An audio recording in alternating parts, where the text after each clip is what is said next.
A common argument against the far left is that, if you think about it, the far left is actually as bad as the far right. I mean, one side advocates social justice and economic equality, while the other side advocates for ethnostates and the subjugation of races of people.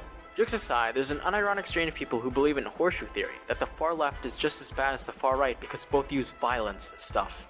Such compelling evidence. Of course, horseshoe theory completely ignores any sort of deep analysis of communism or fascism. But what about the Nazi Party? Nazi stands for National Socialism, so doesn't that mean they were the same as communists?